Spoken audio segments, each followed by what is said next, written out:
When it comes to building mental toughness, how you carry yourself is important. Being able to embrace and carry your pain will bring about a sense of confidence and joy in your life. There are many levels of pain, and it's important to find a meaningful pain that you are willing to go through. Today, we're going to expand our awareness around physiological, emotional, and cognitive pain. Additionally, we'll discuss actionable tools to embrace the pain and build mental toughness. With this information, you can turn your pain into purpose and feel more confident in reaching your life goals. Let's dive in.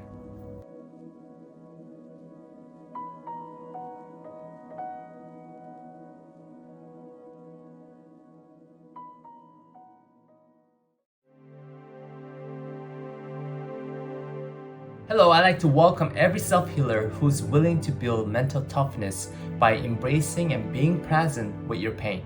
David Goggins, he is a retired United States Navy SEAL and author of the book Can't Hurt Me and Master Your Mind and Defy the Odds.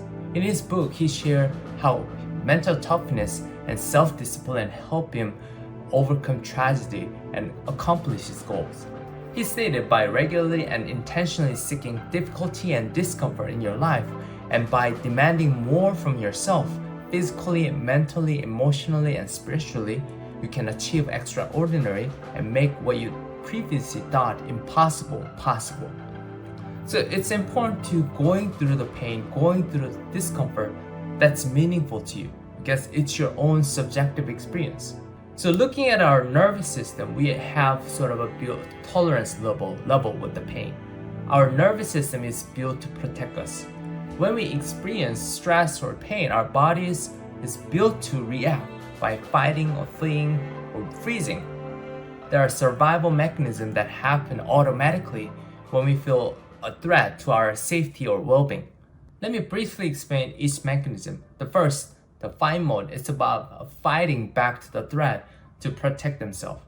So they might holding some tension, clench fist to desire to punch, sort of causing a destruction. They might clench jaw, grinding their teeth. They might raise their voice in an aggressive manner, because there will be a tension in the body. Whereas the flight mode is about running away from the threat. Their muscle get activated, so they might holding a breath or shallow breathing to focus on ways to escape, to find the exit. In this case as well, our body gets activated. There will be some tension and discomfort. But the differences between fight and flight mode is, we trying to find sense of safety by keeping a distance from the threat. And finally, when someone experiences freeze mode, it's about managing the pain so that we feel less pain in the body. So we might feel cold, frozen, numb, or there's a sense of stiffness or heaviness. And of course, our breath gets restricted.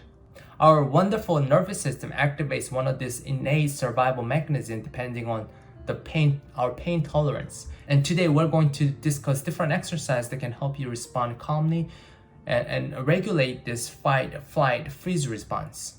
So the solution is to appreciate the fact that pain is part of life and not something to be afraid of. When we try to shut the pain off, we are shutting off the opportunity to live a full and purposeful life. Instead of avoiding pain or only seeking pleasure, can we move into the pain and by being mindful and present with the discomfort? Because through that, we find a meaning and purpose. This can help you open yourself to more opportunities and happier life. Let's talk about some of the exercises.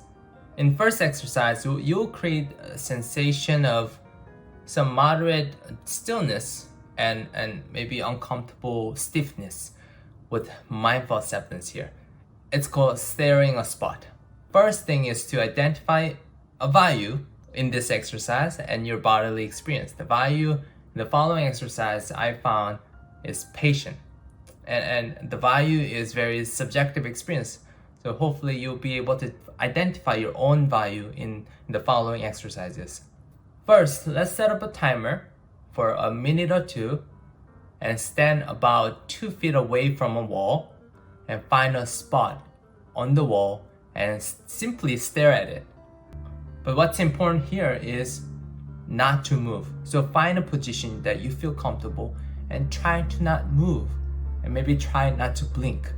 So let's practice being still, being frozen in a way. And of course, you might experience discomfort such as lightheadedness, imbalance, or even nausea.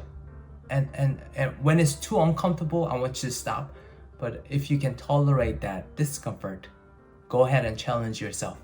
Because this sensation that we're having, the discomfort that we're having, it's very normal, and and those sensations will subside.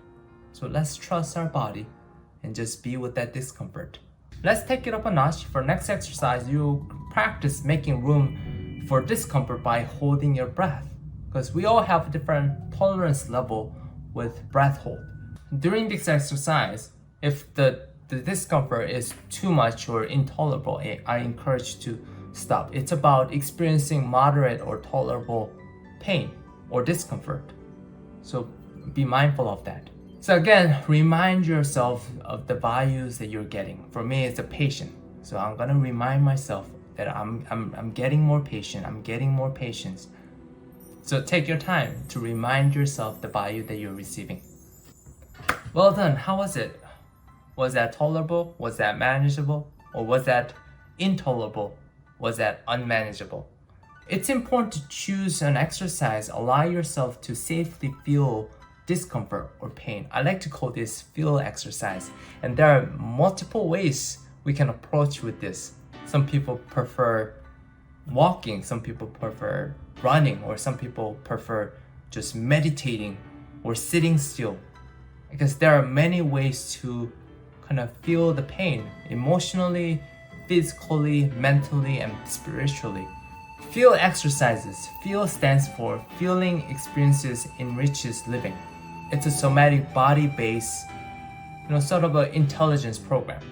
Feel exercises take several forms, and it's important to find what form makes sense to you. The purpose is to build mental toughness so that you can better endure difficult life situations and find increased happiness. To do feel exercises, you will consider the following steps. First, we all want to be willing and open-minded about engaging in the process of experiencing and embracing the pain with a sense of compassion and curiosity. Next, recall something that you really value. We're not just here to experience pain. It's about sticking to your value while you're experiencing pain and discomfort. Because sometimes bodily discomfort has prevented us from fully living out the values that we want to stick to. So maybe it might be helpful to write it down, the values, and take some time to stay connected with your values before or during the exercise. The third step involves practicing feel exercises while being present with bodily sensations. A lot of times our mind will say something when we experience discomfort. This is not good. What's the point of this? So what is like to put those stories aside and just paying attention to your body, because that's a key here. And of course, chart your progress. Record your reactions and progress after each exercise. It's important to have a tracking system, and it's important to take our time to reflect on the progress and the room for improvement. Did you experience a lot of resistance or struggle? Or did you experience acceptance and mindfulness? It's important to take our time to notice what's working and what's not working. And last step is repeat and practice the feel exercise. The key for success is repeating over and over so that it becomes a part of the system. Just disclaimer, when you practice exercise, please take it slow, don't rush. You're the expert of your body. I encourage you to safely engage in discomfort at your own risk. And if you experience extreme pain or discomfort, please immediately stop.